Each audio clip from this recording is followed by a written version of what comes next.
ఇకపోతే ఫైట్స్ చాలా చూస్తుంటాం మనం.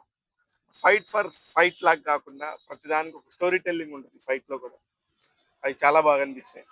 ఇకపోతే 'జాన్వీ కపూర్‌తో' కెమిస్ట్రీ గాని అయన్నీ కూడా అసలు అతికినట్టే లేవు ఎక్కడ కూడా. ఏదో ఉన్నాయి. ఉన్నాయంటే ఉన్నట్టుగా ఉంది.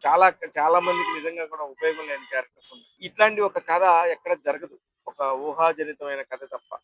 కానీ ఎక్కడైతే మొదలుపెట్టారో కథని అక్కడే మళ్ళీ తీసుకొచ్చి స్టింగ్ లాగా తీసుకొచ్చారు. అది ఒక బ్యూటిఫుల్ నేరేషన్. ఇకపోతే 3 గంటల 9 నిమిషాల పాటు ఒక స్పోర్ట్స్ డ్రామా చూస్తూ ఒక ఎమోషనల్ కథని చెప్పడం అనేది చాలా పెద్ద టాస్క్. అందులో అయితే నేను ఎక్స్‌పీరియన్స్ చేసిందైతే 2 అవర్స్ 40 మినిట్స్ అయితే థరోలీ ఎంజాయ్‌డ్. ఇంకొక అరగంట సినిమా ఎక్కడి నుంచి లేపుతారా, ఏం చేస్తారో తెలీదు గానీ, ఒక అరగంట తగ్గిస్తే మాత్రం చాలా బాగుండేది. ఇంకా అలాగా పెద్ది లోకంలోకి వెళ్ళిపోయి చూస్తే మాత్రం ఓకే. ఎంజాయ్ చేసేస్తారు. కానీ ఆ స్పీడ్ అయితే మాత్రం ఎంజాయ్ చేయలేరు డెఫినెట్‌గా. అందుకనే మిగతా అన్నీ కూడా బాగున్నాయి. 'రామ్ లక్ష్మణ్ మాస్టర్' గాని, కెమెరా అసలు చించేశారు మామూలుగా కాదు. 'రత్నవేలు' అదిరిపోయింది. 'ఏఆర్ రెహమాన్' గారి మ్యూజిక్ అన్నీ బాగున్నాయి. డెఫినెట్‌గా నేను అంటుంది ఏంటంటే, ఆ చిన్న చిన్న నిడువులు తగ్గించుకొని ఇంకొంచెం పేస్ ఉంటే ఇంకా చాలా బాగుండేది.